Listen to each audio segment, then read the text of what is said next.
Today we're having a hot and healthy dish, a soup, in this case tomato soup, with a bunch of tricks so it always turns out just the way you like it.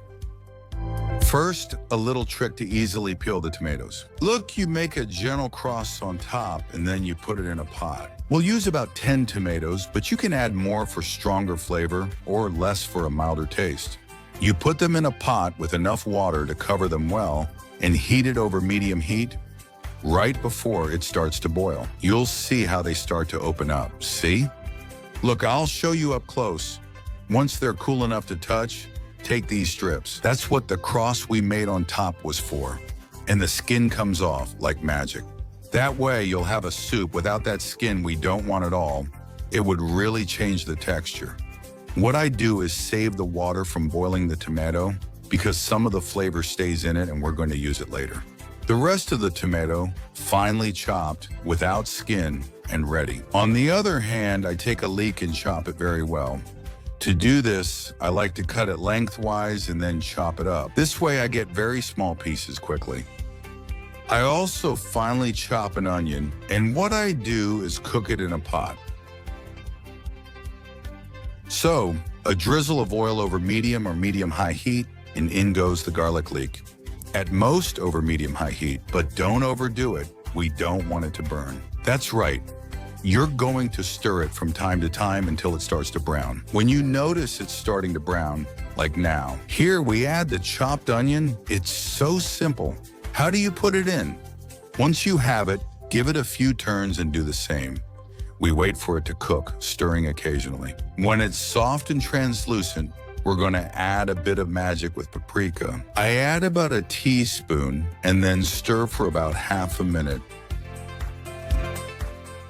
After that time, the paprika is already working its magic, so we add the tomato we chopped a minute ago. Give it a few stirs so everything starts to heat up. And once it's mixed, I'm going to add some rosemary, which I love and gives it a fantastic touch. It's optional, but I recommend it, and it's optional too. And I also recommend adding a good splash of fried tomato. This gives it a little touch of flavor and a bit of color. Mix thoroughly so it spreads evenly. And all that's left is to add the water we had set aside from cooking the tomato. At first, we add as much as we want for the soup and give it a few stirs so it spreads out a bit. Once you see it's all mixed together, we add salt.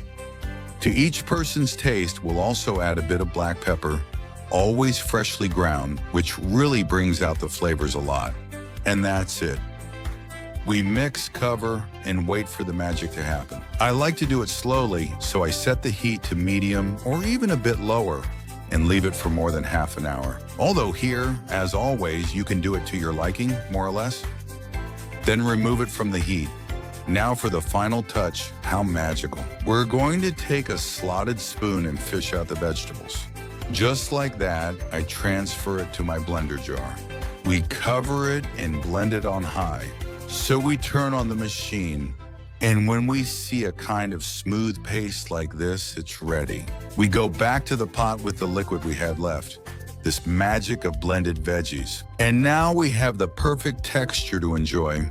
Heat it up for a few minutes and enjoy. Look at this amazing pot we have with our homemade tomato soup with an incredible flavor. If you try it, you'll want more. Look. What an amazing pinto. A fantastic dish, super healthy, super nutritious, and most importantly, it's delicious. And I recommend from here that you dare to try it.